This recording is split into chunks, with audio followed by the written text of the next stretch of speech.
Quiet neighborhood in Phoenix looking a little more like a cattle range. Hey, they're gonna ram you for real. Where's a cowboy when you need one? Cell phone video capturing 3 bulls roaming free on the streets after they escaped from a nearby ranch.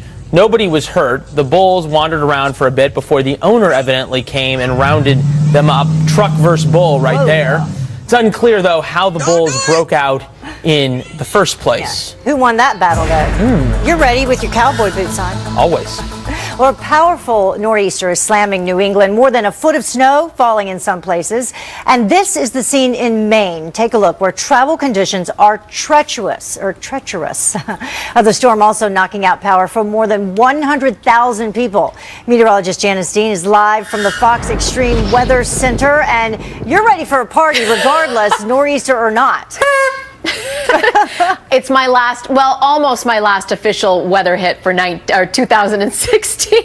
So, you know, you have to dress the part. The good news is the nor'easter is almost out of the way and the temperatures are not that bad. I mean, we were dealing with sub-zero temperatures just a couple of weeks ago for parts of the northern plains. So we'll take it. 10 in Provo, that's a little cold, but it's warmer than average across the central U.S. and 38 here in New York. That nor'easter that dumped over 2 feet of snow across New England is exiting. However, we're still getting some snow for parts of New England, and then we also have the Great Lakes getting that lake effect snow, in some cases 6 to 10 inches more on top of what we already received from this system. So heading into Sunday and Monday, certainly a little more snow in the forecast, but overall not too bad for our big celebration here in Times Square. I'm forecasting cloudy skies, 40 degrees, which is actually pretty good when it comes right down to it. We do have a front that's going to move across the southeast, so Atlanta, you could have a few showers on you. Otherwise, Midwest looks good. Northern Plains look good. Central U.S. pretty good. Could see a few showers for L.A. in towards the Four Corners, but otherwise, not bad at all. So here's a couple of big cities: Boston, New York, D.C., Miami, Philadelphia, and Atlanta.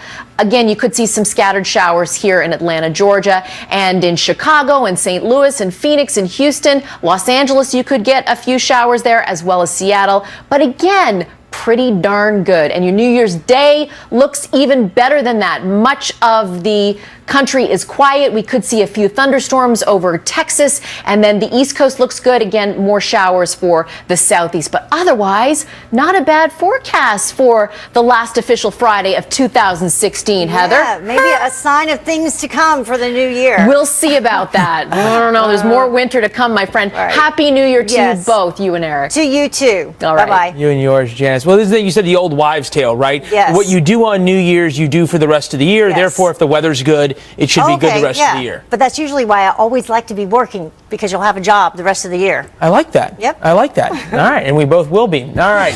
Coming up, the White House leveling sanctions on Russia for interfering in our presidential election. But do they go far enough? Live from Hawaii with the president and from Florida with the president-elect, both in better places than New York this week. Stay with us.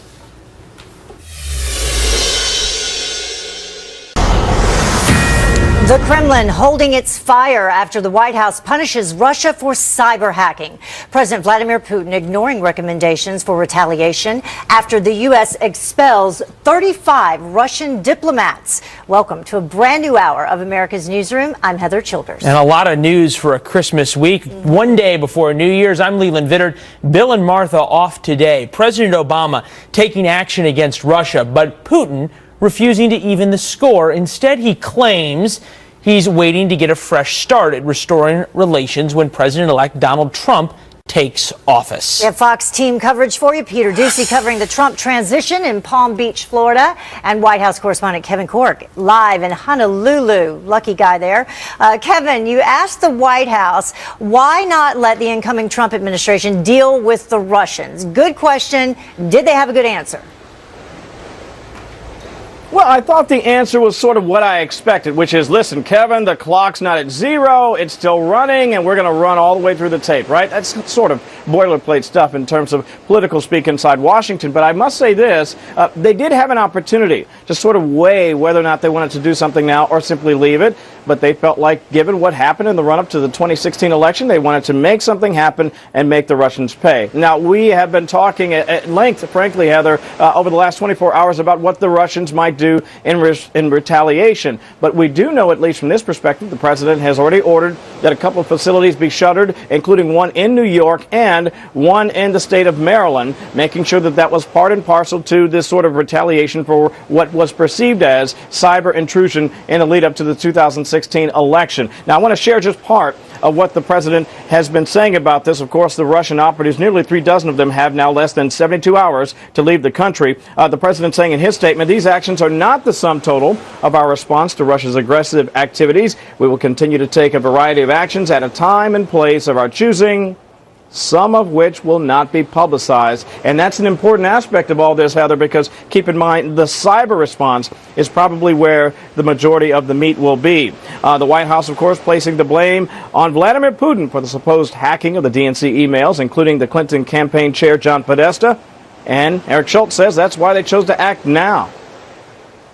What Russia has been engaged in over the last few months and years is unacceptable. It's outside the norms of diplomatic behavior, and the president is sending a message today to tell them to cut it out. If the next administration wants to lift sanctions against senior Russian intelligence units to make it easier for them to interfere in our elections, he can go ahead and do that. We just don't think that makes much sense.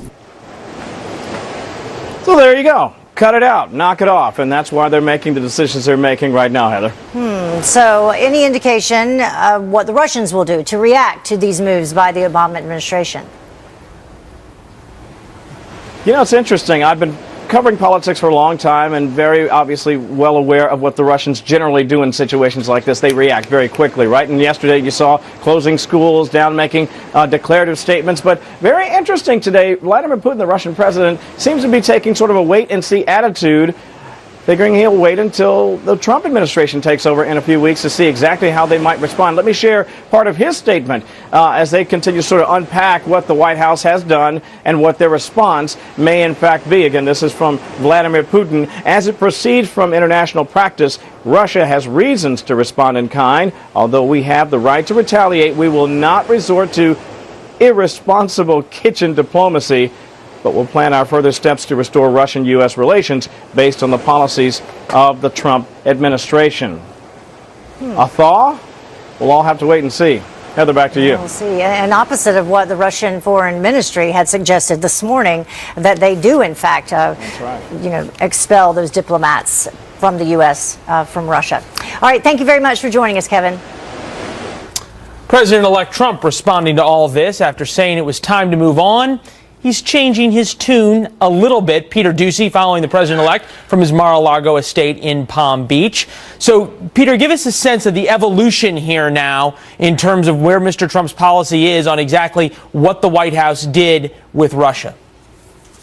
Leland, the president-elect now says he is going to hear out intelligence agencies that have been insisting Russia must have been responsible for election interference. But the president-elect also says enough is enough. Election's over. So in a statement, we got this from Mr. Trump last night. It's time for our country to move on to bigger and better things. Nevertheless, in the interest of our country and its great people, I will meet with leaders of the intelligence community next week in order to be updated on the facts of this situation. Something we do not get from that statement is an explanation of one way or the other about whether or not the next president supports these sanctions and plans to keep them in place, or if he plans to lift them as fast as possible once he is sworn in. It's also not clear how this may affect the warm sentiments Mr. Trump and President Putin expressed for each other last week as they spoke publicly about improving relations. But the soon-to-be White House Chief of Staff Reince Priebus doesn't want there to be any confusion about whether or not President-elect Trump is concerned about what happened. We agree that foreign governments shouldn't be hacking American institutions, period. It's wrong, and it's something that we don't agree with. However, it would be nice if we could get to a place where the intelligence community, in unison, can tell us what it is that has been going on and what the investigation was. And the incoming counselor to the president, Kellyanne Conway, is now wondering out loud if the Obama administration, with these sanctions, is trying to box in the Trump administration, basically tie their hands as the Trump administration tries to figure out how it is that they want to deal with Russia come January. Leland? They've got about 21 days to do that. Any idea what the president-elect's going to be doing at Mar-a-Lago today? We know there's a party tomorrow night. A little bit of work today or relaxation? It's a lot of work today, Leland. The transition officials are telling us that they are trying to put some plans in place to make quick, big changes on the president-elect's first day in office. Before that happens, though, the president-elect does have 4 cabinet-level positions that still need to be filled, so there are going to be some meetings about that here on the last Friday of 2016. Back to you. Back to you as the news breaks there from a beautiful Palm Beach. Thanks, Peter.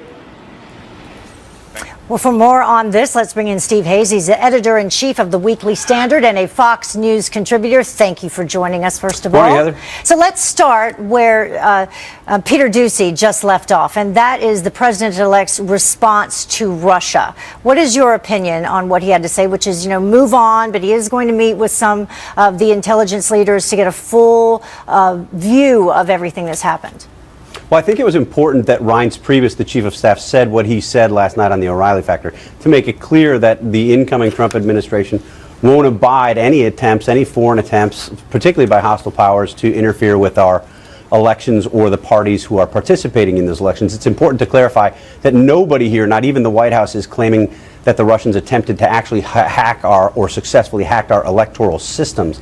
That is not what people are talking about. Yeah, they're saying they hacked the DNC and they hacked Podesta's emails. Right, exactly. I think there have been some in the media who have conflated those two things. It's important to separate them. But look, I think Donald Trump's statement yesterday was troubling, honestly. If you look at what he said it's time to move on, and then he said he'll sit down with the intelligence community and learn the facts. Well, it seems to me that you need to learn the facts before you declare it's time to move on. And Donald Trump, throughout this entire process, for reasons that might be understandable, by the way, but has suggested that Russia wasn't involved, that there wasn't really any hacking at all, that it might have been a 400-pound guy in a basement. It seems to me that he's not taking this as seriously as it needs to be taken. Russia is a hostile power. They've been bent on reconstituting the former Soviet empire. We've seen aggressive expansionism both in the former Soviet empire and throughout the Middle East. And they've been harassing and attacking our diplomats now going on several years. So it's time to take this seriously and to treat Russia and Vladimir Putin as the KGB thug that he is. So let's talk a little bit more about that, the things that Russia has been doing up until now, and the current administration and the timing of this, why they are responding harshly right now. We have a couple things that I wanted to pull up for you. One was the Secretary of State at the time pushing the reset button, Hillary Clinton under President Obama. We had this happen. Okay, fresh start. Let's begin anew. And then we have that open mic incident that happened with President Obama in 2012, where he says, after my election, I have some more flexibility. So he's let a lot of things go by in the interim, and now we have this. I understand. I transmit this information to Vladimir. So why is he being harsh now? Well, this is far too convenient. I mean, he's not outraged by any of those things or by the Russians basically accommodating Edward Snowden after the leaks that Snowden was responsible for. He's given Russia a free hand in Syria, in effect. He allowed Russia to invade Crimea, to invade Ukraine. This new hawkishness from President Obama is very unconvincing, hard to believe. And I think he's doing it out of convenience, frankly. I was on the special report panel last night, and Karen Tumulty, a very fine reporter with the Washington Post, suggested that President Obama is really just trying to box in and isolate Donald Trump. And my response to that is incredible. After 7.5 years of President Obama not trying to isolate Vladimir Putin, that he's now trying to isolate his successor. I think it's rather outrageous. Yeah. Well, and that goes back to your previous point about the president-elect's response to all this. It really puts him in a difficult position because throughout the campaign, people accused him of being soft on Russia, being friends with Putin. So if he reverses the sanctions, then they'll say, we were right. But then if he doesn't, then that impacts, I should say, the relationship with Russia moving forward. Well, it does, but look, I mean, there's no question that Donald Trump was friendly towards Russia and Vladimir Putin throughout his campaign. He had numerous advisors who were friendly toward the Russians.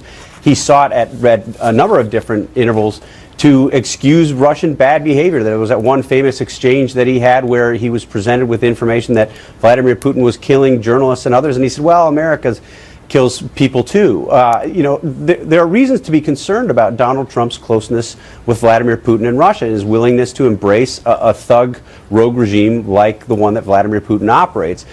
He shouldn't be responding to Barack Obama and his petulance in this last minute move. Donald Trump should chart his own course, and I hope that congressional Republicans, who have been much more aggressive in pushing the Obama administration to take seriously the threat from Russia and its proxies, I hope that they will exert their influence on Donald Trump to make him take this very seriously. It's an important thing for our country. Well, he has surrounded himself with some very knowledgeable people, so we'll see what happens. Steve, thank you so much for joining us, and have a happy new year. Thanks, Heather. You too. Bye-bye. Today, we're talking about Russia. For the past few days, we've been talking about Israel, and the Trump team is now promising to repair relations with Israel, but has too much damage already been done? Trump supporter, former Arkansas Governor Mike Huckabee, standing by live to weigh in. Hello, Governor. And as some Democrats call for even tougher sanctions against Russia, the next White House press secretary suggests the party should spend more time looking inward. To be clear, any attempt to hack or to do anything nefarious is wrong and illegal. But at some point, the question hasn't even been asked of the DNC. Did you take basic measures to protect the data that was on there? A Fox News alert as the U.S. Coast Guard is searching the frigid waters of Lake Erie for a small jet that disappeared shortly after takeoff from a Cleveland airport late last night. The plane was on its way to Ohio State University south of Cleveland in Columbus, just about 140 miles away. At some point, air traffic control lost connection with the Cessna. Officials say 3 children and 3 adults were on board the small jet. Well, the UN resolution on Israeli settlements drawing fierce criticism from President-elect Trump. Incoming counselor to the president, Kellyanne Conway, promising that the next administration will take a different approach. You will see President Trump have a much stronger relationship with Israel. You can't put daylight between the U.S. and Israel diplomatically, militarily, technically, when you're talking about President Trump's administration. It's our greatest friend, our best friend in that region, and stabilization of the Middle East is a goal for President-elect Trump overall. But we want our friends in Israel to know that help is on the way. Here to talk about it is Governor Mike Huckabee, former Arkansas governor and a Fox News contributor. Thank you for joining us. First of all, how would you describe relations with Israel right now? Terrible. And I think that between Barack Obama and John Kerry, they have just stunk up the place. It's unbelievable what the U.S. did at the UN by not vetoing that ridiculous resolution. And John Kerry's speech was just almost immeasurably not only too long, but it was too inaccurate. And what he did, he failed to point out that these are not two equal sides. One side is a free democracy that has full rights for everybody and has made hundreds of overtures to try to bring peace. The other one has never acknowledged the other one's right to existence, and the Palestinians continue to sponsor terrorism, celebrate it, pay for it, and name streets after those who commit it and pay salaries to those who kill Jews. This is not equivalency. So then how would he answer that question? Do you think that he just doesn't know that there's that huge difference, or if it was intentionally left out and the goal is actually something else here. Well, I think the goal that the Obama administration put forth was kind of like a person who's been evicted from a home, and before they leave, they break every window, they trash the place, they write on the walls, and they break the plumbing. They just want to make sure there's a huge mess for the next renter to have to come in and fix. And that's honestly what it looks like. There's no other rationale for this. This was an irrational action, especially to take 3 weeks before they're leaving office. John Kerry's had 4 years to try to bring peace to the Middle East. Well, let me just give you a news flash. John Kerry was never going to bring peace to the Middle East between Palestinians and Israelis, because Palestinians don't want peace. They want the eradication of Israel. And that's the only thing that they're after. So that's why I asked Israel has you. given up land. That's why I asked you. Yep. Does he know the difference between the two? I mean, he's had 4 years to be over there, so obviously he would know the difference. Well, he still continues to believe that there can be a two-state solution. But keep in mind, in his mind, this irrational mind of his, two states mean two governments trying to live on top of each other on the same piece of real estate. I mean, that's not going to happen. And for Israel to give up Jerusalem, Heather, one of the things that never has made sense is that there's only one group of people who have ever had Jerusalem as a capital. And it wasn't the Jordanians, it wasn't the Egyptians, it wasn't the Ottomans, it wasn't the Turks, it wasn't the Brits, it wasn't the Assyrians, the Babylonians, it was the Jews. The only people who have ever had Jerusalem as a capital. Jerusalem is not even mentioned in the Quran. There are a couple of holy sites in Jerusalem, the Al-Aqsa Mosque and the Dome of the Rock, but it's never mentioned in the Quran. It's not a holy site like Mecca or Medina would be.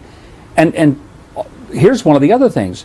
The Israelis have always protected those Muslim sites as well as the Christian and Jewish sites so that anyone could go and experience them. Do you think that We the United don't have States, do you think that President Obama pushed for this resolution? The Israelis say that they have proof that that is what happened. Do you believe that that is what happened? And do you think that this is a personal move against Benjamin Netanyahu and a personal move to kind of put the president-elect, Donald Trump, behind the 8 ball when it comes to relations with Israel? Yes, I think it was personal and petty. And secondly, I think he not only knew about it, I think he helped draft it. And I think the evidence continues to come forth to show phone calls that have been made with the Egyptians and the Jordanians and others who indicate that there was heavy pressure put on by the U.S. for people to support this, including the Ukrainians. So, yeah, I think it was something that the Obama administration not just stood by and said, oh, my gosh, we can't stop it. I think they did everything to start it. And I think it's shameful and disgusting. It's a slap in the face to our one true ally in the Middle East. And it's a betrayal of the trust that we should be having with Israel. And the good news is, I think the next administration will fix it. Yeah, quite a way I just think the next administration will change it. Yeah, moving forward. All right, thank you so much for joining us. Hope that you have a great weekend and a Happy New Year. Thank you. By the way, I'll be in Israel next week. I hope to let them know this is not representative of all Americans. All right. Let us know how that goes. We'll have you back. A flurry of action in the final days for the outgoing Obama administration. We just heard about what happened at the UN vis-a-vis Israel, but critics say President Obama is busy building hurdles for his successor. Is President-elect Donald Trump being set up to fail by the man currently in the White House? Our panel with that next. Suspect leading police on a wild chase in a U-Haul. Take a look at this. The suspect driving the truck through the streets of Phoenix after police got a call about a robbery at a convenience store. Well, the suspect finally stopping at an intersection. That's where he got out, and then he tried to carjack an SUV. Police shooting the suspect when he appeared to point a weapon at a woman behind the wheel with a child in the back seat, by the way. The suspect taken into custody and is hospitalized in stable condition. States across the West say legal pot in Colorado is causing them big problems at home. Authorities say smugglers are buying legal pot in Colorado and then taking it across state lines to sell on the black market. Alicia Acuna following this story from Denver. Wow. Yes, I know. Listen to this, Leland. A law enforcement source tells us a majority of the marijuana that's grown in Colorado for both recreational and medicinal use is actually smuggled out to other states. We were also told the plants grown here, which are babied essentially, grow to between 6 and 8 feet tall and can be 4 to 6 feet wide. They produce far more than that grown by the Mexican drug cartels and are much more potent. Between Colorado's laws, the amount available here, and the quality, federal and state authorities say it's become prime real estate to set up an illegal export business. What we are seeing, unfortunately, is an influx of organized crime. There is an opportunity to hide behind what is a legal system now and grow essentially in plain sight. The number of seizures by law enforcement of Colorado pot heading to other states has jumped dramatically since legalized in 2012. According to the Colorado Department of Revenue, in the first 9 months of this year, sales for medical and recreational marijuana were totaled nearly $975 million. 8 states plus the District of Columbia have legalized recreational pot, but Leland, as you know, at the federal level, it's still illegal. Leland?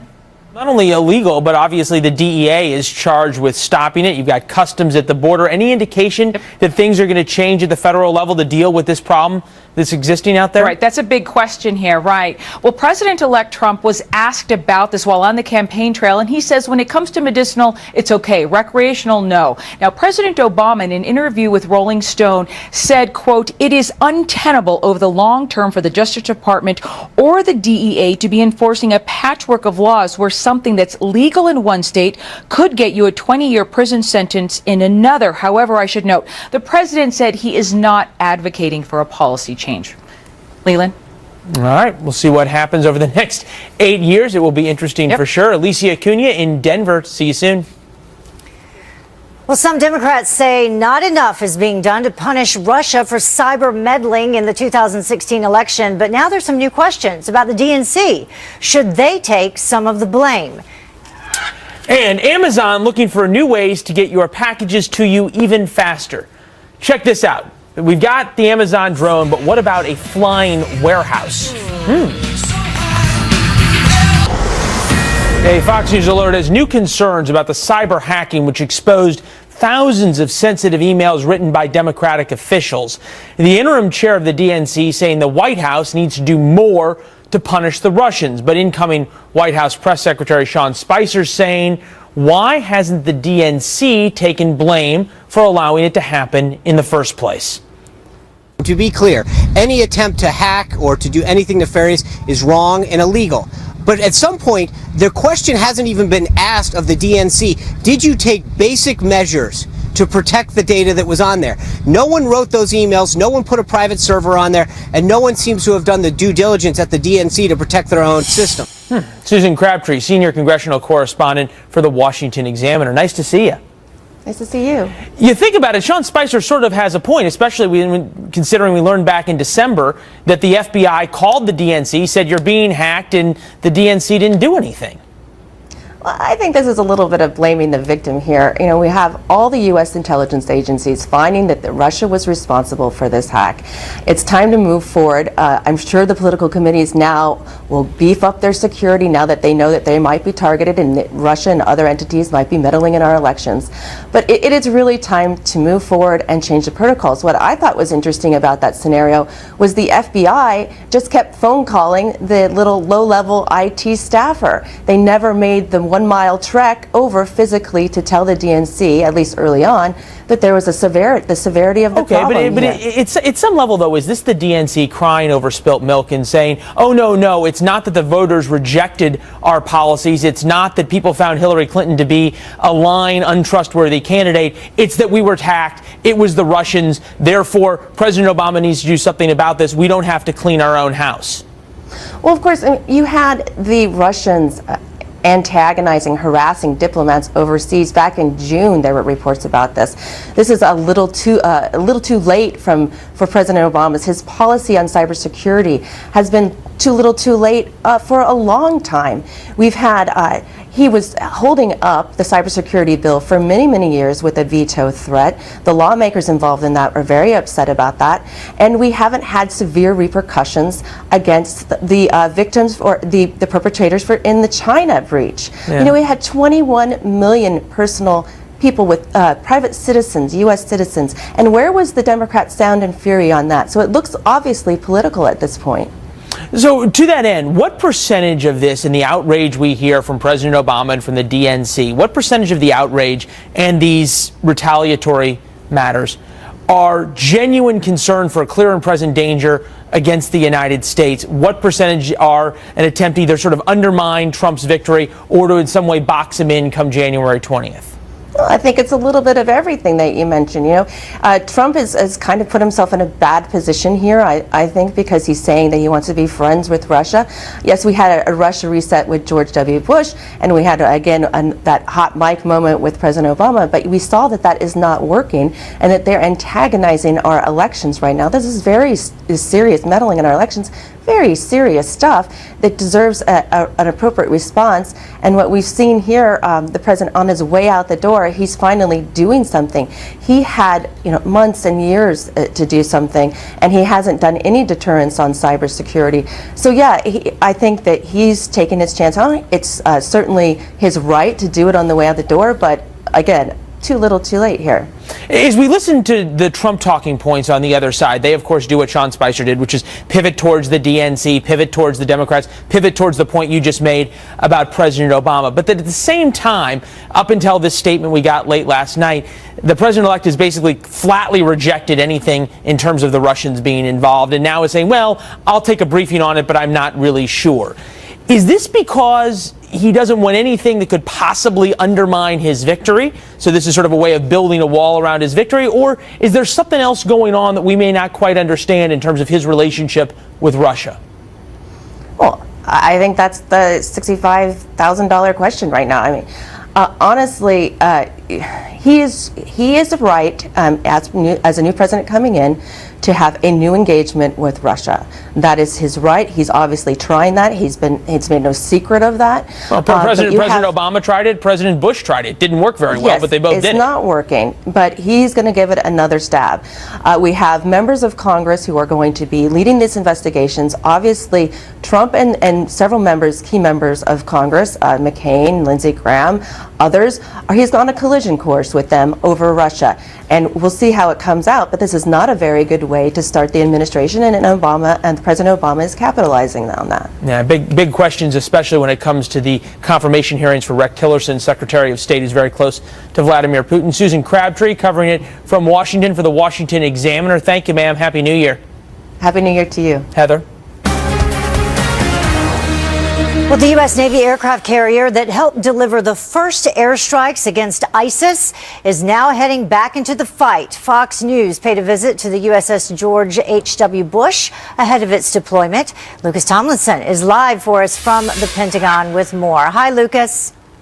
Hi, Heather. Well, good morning. Well, right now, there are not only are there no U.S. aircraft carriers in the Persian Gulf and in the Middle East, but there's no American aircraft carriers deployed anywhere else in the world. Following USS Eisenhower's and her strike groups return today to Norfolk following a 7-month deployment striking ISIS as well as Iranian-backed forces in Yemen. USS George H.W. Bush is up next. Fox News recently flew out 40 miles off the coast of North Carolina to visit the warship and watch jets land every 60 seconds, the crew working to get that down to 40 seconds. And in addition to fighting ISIS, the ship's commanding officer says his crew will be ready to deal with a resurgent Russia or China if necessary. While we don't have any emergent or pending conflicts with them, certainly, it is fair to say that we have divergent interests in many cases. And so we need to be prepared to understand how we will react to that if necessary. Officials tell me they do have other jets available to make up for this carrier gap. Now, you mentioned some of the history with this ship. USS George H.W. Bush launched the first airstrikes against ISIS on August 8, 2014. Now, 2.5 years later, that warship is getting ready to return to the fight. This is the military equivalent of spring training, because once we complete this at the end of December, then we'll be going forward, and it'll be real forces that will be going flying with and against. Aboard the flight deck, the average age of the sailors is between 18 and 22 years old. They're working 14 hours a day on very little sleep, and that's just training, Heather. All right, Lucas Tomlinson joining us live. Thank you, and have a happy new year. You too.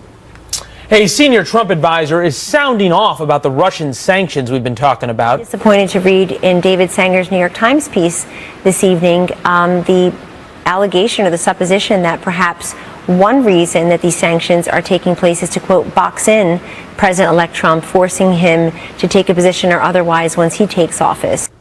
So is President Obama really setting up roadblocks to hobble the new administration? Plus, a family pet in danger of drowning in a frozen lake. But stay tuned. We'll tell you how this all turned out. Right now, firefighters put their water rescue skills to work, saving the family dog from a certain and icy death. Here he comes back in. The dog fell through the ice and was doing what it could to pull itself up. Obviously very difficult. Firefighters then rushed in to get the pup just in time. Over time, he started to become a little bit more lethargic just due to the conditions in the water and hypothermia setting in. The dog was probably about ready to give up. Yes, so we knew that we had to get out there. Looking at an ice rescue situation involving animals, if it's a deer, we're probably not going to endanger our staff and put them out on the ice, but for a family pet like a dog, we'll do our best to rescue them. Wow. They certainly did their best, risking their own lives, quite literally, as it happened. You can see the tether that firefighter had on him. Dog currently under veterinary care near White Lake, Michigan, 40 miles outside Detroit. The dog's dealing with some serious health issues because of the incident, but all the best for the new year, little guy. Yeah, hang in there. Icy's his new nickname. Well, President Obama is taking a series of major actions during his final weeks in office, no doubt about that, such as new sanctions against Russia, leading some Trump supporters to wonder if the current president, is trying to box in the president-elect, Donald Trump. We see some roadblocks sometimes from President Obama, and we do wonder about the rush to do all of these things in the next couple of weeks by the Obama administration and how that may upend longstanding U.S. policy, as it seems to be, or how it may be, and as the New York Times put it, quote, trying to box in the president-elect. We hope that's not true.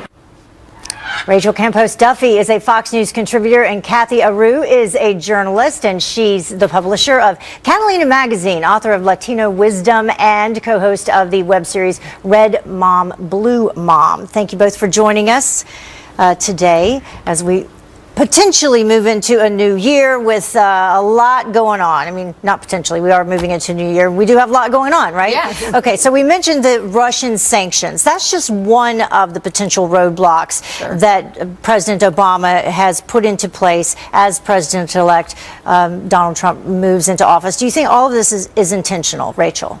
I think it's intentional.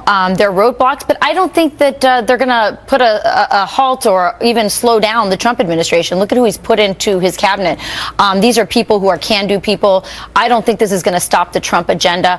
For example, the case with the UN, that one is a little bit difficult. You can't undo that resolution unless you convince all those other countries to undo it. Not likely to happen. But look, the United States pays 25% of the UN's budget. So there are other things that Trump could do, such as pare back the amount we pay, or maybe even stop paying for all these UN budget. But will any of that disrupt the timeline that he had discussed being in place in terms of things that they want to tackle? First and foremost, being Obamacare. Will all of these other issues be put in his way so that it delays some of the things he wants to get done? Well, I don't see that they're in his way. Obama did his job. They're fine. They don't have to be turned over. There's no reason Trump should come in and do away with the sanctions. We have the Russia sanctions. We have the Israeli UN security Obama simply followed international law. The offshore drilling ban, which federal thank land goodness, grab out the west. Land grab. He put 3 million acres of land aside for environmental reasons. This is wonderful, and a lot of people would disagree with that. The governor of Utah being among them. Well, many would agree. But I would just say a lot of Obama's legacy was built really on executive orders that can be overturned. So there are a lot of things that can happen. And look, Donald Trump's under a lot of pressure to repeal Obamacare. He ran on that. He's got a base that's just itching for him to do it. So I think he's going to move forward on those things. What this really is about, it's about sour grapes on the part of Obama. Right now, he has his own party. Right now, his own party is turning on him. Look at loyalists like Sam Stein, really laying at the feet of Obama the decimation of the entire party, not just the loss of this election, but approval rating of any outgoing president. So the party, we're not turning on him at all. But he's had 2 terms. He's had 2 terms to get a lot that we're very proud of, and he's done wonderful things. We approve of what he's done. But why wait until the very end to do some of these, specifically with the Russia sanctions? He's not a lame duck. He's doing a great job. He's doing things that need to be done. Congress wasn't going to move at all, helping out environmentalists. They were not moving. The UN was simply what needed to be done, was following international law. Israel should not be settling in those lands. Everyone knows that. And for Trump to say he's going to come in and overturn that is ridiculous. That's against international law. Yeah, but the question was, why did he wait until the very last minute for some of these things? As we've been discussing, just waiting for Congress to get around and do it. Well, but the latest being the Russia sanctions, because we've known that Russia has been causing some issues for a long time now, but he waits until the very last minute. In the last 20 days, he's become a Reagan Cold War warrior. It's very questionable. I think what this is, it's par for the course of what we've seen since day one. I think that this has been a very graceless and tacky exit, but not just for Barack Obama, but also for the First Lady, who had that interview with Oprah where she took swipes at Donald Trump. I think it's really sad and really flies in the face of what they promised before the election, which was to have a very peaceful and civil transfer of power. A smooth transition. Would you consider this a smooth transition? I think it's very smooth. I think he's doing work that Trump should be very thrilled that he's doing for him, and thank him, actually, for laying out such beautiful policies. He did 4 great things, and Trump should come on in and say, thank you. And now that's less that I have to do. Less that I have to do, less on my plate. Well, so, here's my question. Obama. Well, but we have the president-elect being Donald Trump, and the president-elect is not Hillary Clinton. So clearly, he was elected to make some changes. People did not want more of the same. But more people voted for Hillary, so people did want more of the same. Hillary, as far as I'm concerned, did win. I think the Electoral College should be Barack Obama himself said that Hillary wasn't just on the ballot, that he and his legacy and his policies were on the ballot, and the American people spoke on November 6th. And they all voted for Hillary. And the president-elect is Donald Trump. She's still in denial. That's a whole nother story. Okay, thank you both for joining us. Happy New Year. Happy New Year to you, too. Leland? Wow. All right. First, it was drone delivery. Now Amazon is floating a new idea that could change the game in how you get packages. Are you ready for a flying warehouse? We'll explain coming up.